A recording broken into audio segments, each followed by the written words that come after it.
Okay, everyone, in today's presentation, we are going to talk about morphology. Next. Before we're moving on to the material, let us introduce ourselves. My name is Anindya Apsari with the student ID number of 22120211165. And my name is Putu Tiari with student ID 22120211147. And my name is Nabila Maharani. The student ID is 2212021162.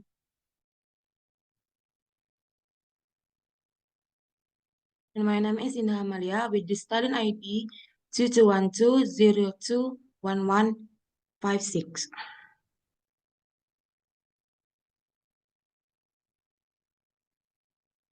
So in today's presentation, we are going to talk about morphology, morphemes, and morph. Next. So what is morphology? Morphology is commonly defined as the study of internal structure of words and the rules governing the formation of words in a language. Next. So this is a video about morphemes. Let us watch it.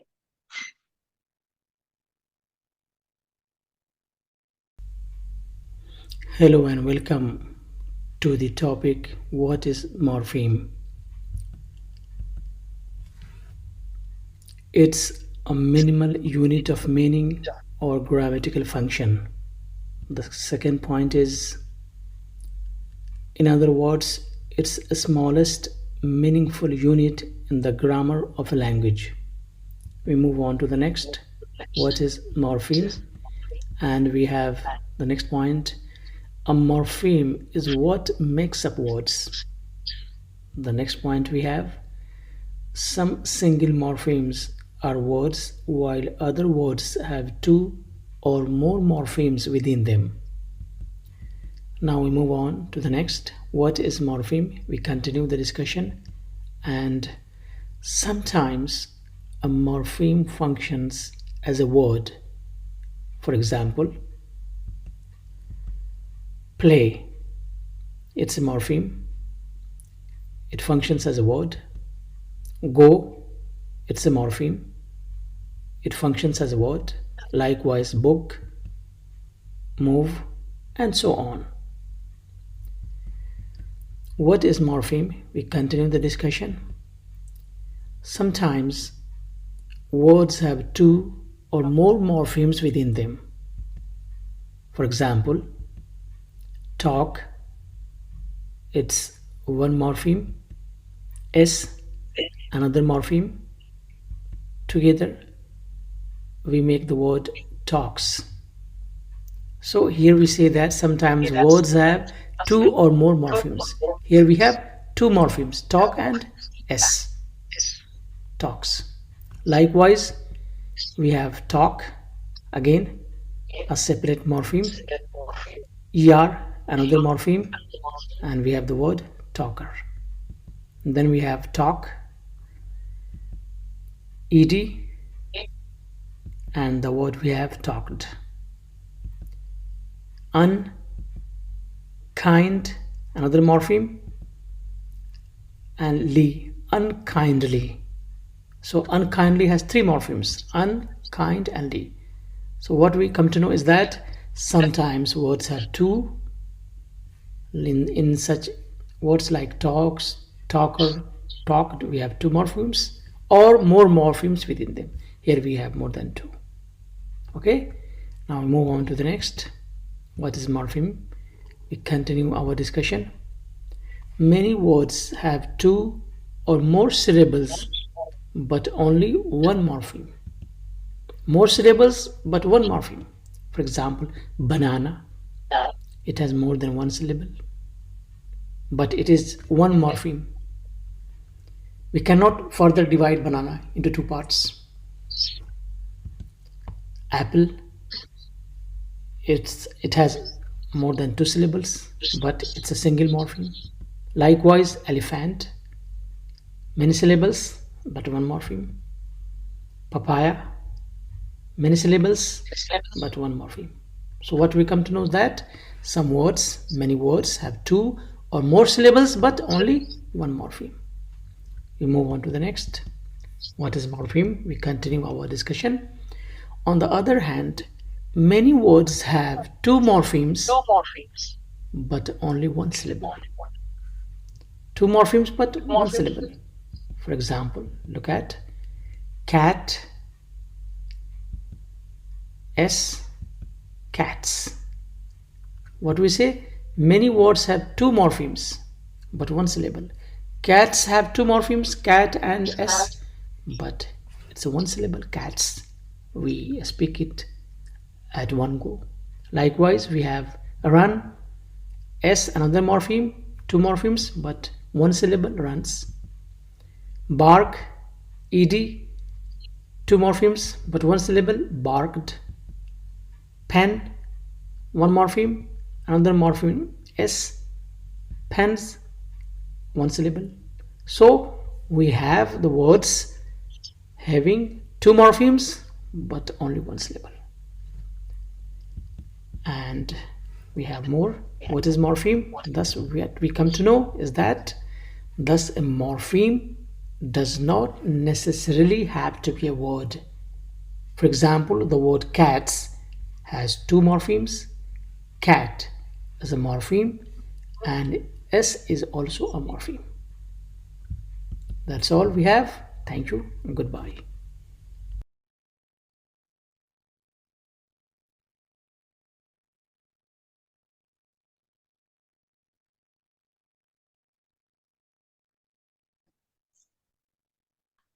Okay, after watching the video, let us take a look at this table. In here we can see that morphemes divided into two, which is free morphemes and bound morphemes. In free morphemes, there are open class or content or lexical words and closed class, function or grammatical words. And in bound morphemes, there are affixes, bound bases, and contracted forms. In affixes, they are derivational and inflectional. In derivational, divided into two, which is prefix and suffix. In inflectional, there are suffix. Next.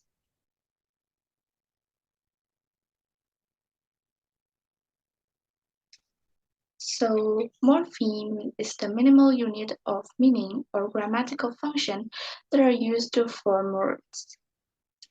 Next. So, morphemes are classified into two parts. There are free morphemes and a bound morpheme. Free morpheme can stand alone as an independent single word, for example, open and visit. A bound morpheme cannot normally stand alone and must be typically attached to another form. For example, the plural morpheme s can only occur when it is attached to nouns, or the past tense ed morpheme must be attached to verbs. Next. In free morphemes, there are content of words and function of words. Let us take a look. Next. So first is content of words. Content words are usually nouns, verbs, adjective, and a nouns tell us which object, a verbs tell us about action happening or the state. Adjectives give us details about objects and people, and adverbs tell us how, when, or where something is done. Next.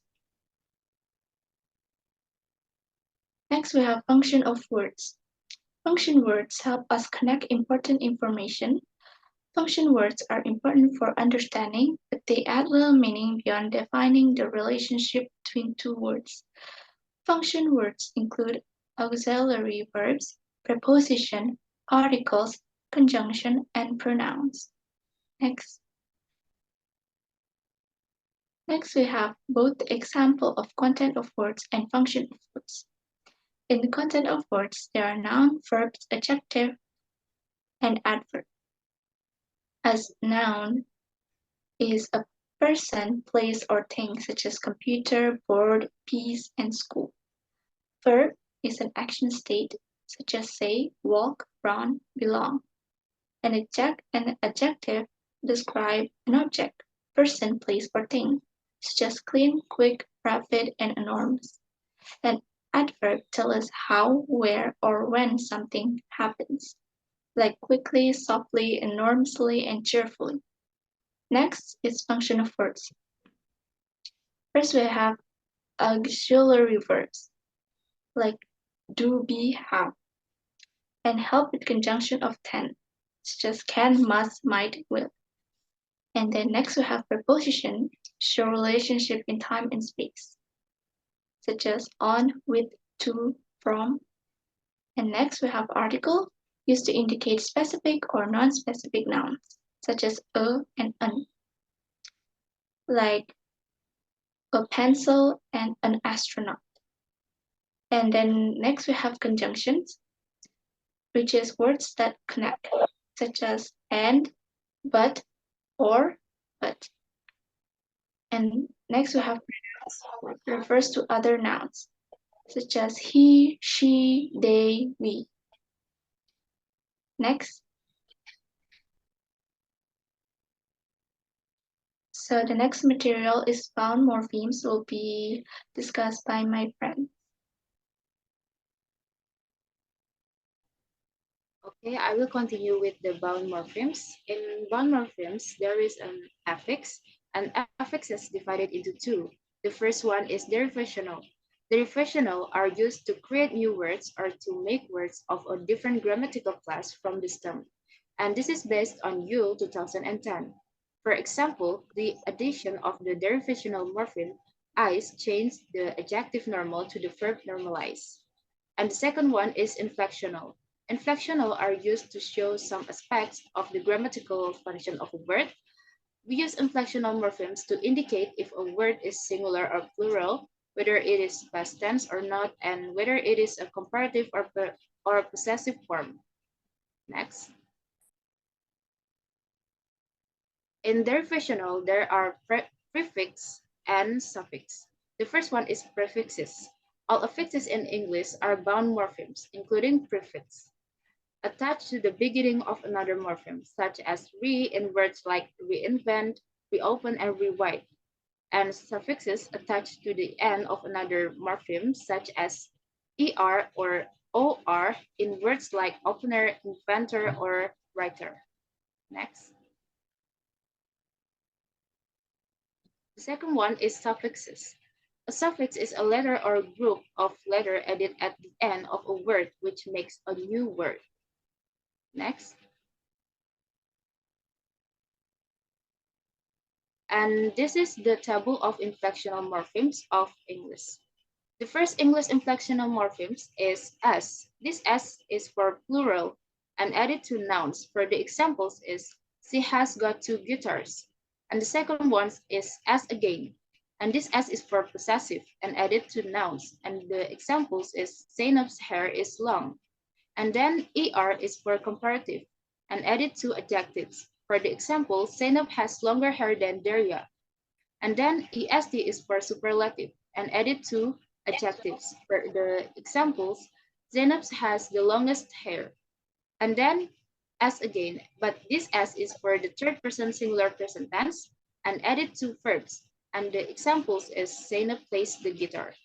And then ED for the past tense and added to verbs. For the example is she played the guitar at the party. And then ing is for progressive and added to verbs. For the examples, she is playing the guitar at the party. And then un is for past participle and added to verbs. For the examples, she has taken the guitar to the party. For the next material will be explained by my friend. Okay, thank you. I will continue. The next material is bound morphemes. So, roots or bound-based nucleus of the word that affixes attached to. In English, most of the roots are free. In some languages, that is less common. Compounds contain more than one roots. Homework, xylozobeton, reinforced concrete. Okay, next, this is a contracted form. Contraction is the process of taking two free morphemes and making one bound in order to create one morpheme. So this is a morpheme L-D-R-I-F.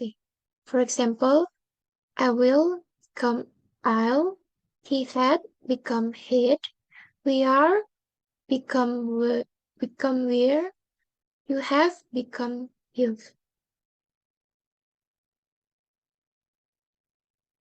So the next material is morph. A morph is a formal unit with a physical shape. Morphs are the phonological or spoken or orthographic written forms to realize morphemes, and they are minimal carriers of meaning.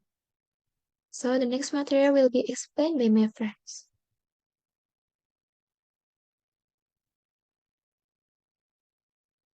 Okay, thank you for the time. I will continue about type of morphs. A morph that can stand alone as a word is called a free morph. For example, the adjective big, the verb walk, and the noun home are free morphs. Root words may or may not be free morphs.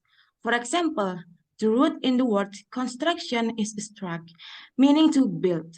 The word also contains the prefix con and ion, the letter of which show that the word is a noun. Okay, next. Next is a morph that can stand alone as a word is called a bone morph. The endings are as a bigger, ed as in work and as in homes are bombs morph or affixes.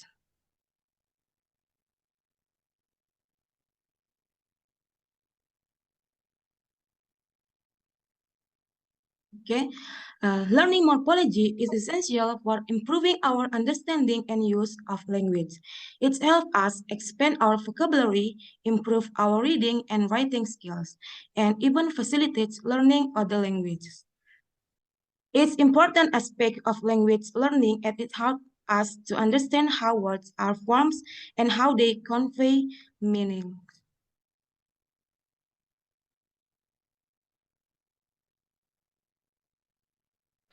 Okay, this is the references that we use to make this presentation. Next. Thank you so much, everyone. We apologize if there is any mistake in our presentation today. Thank you.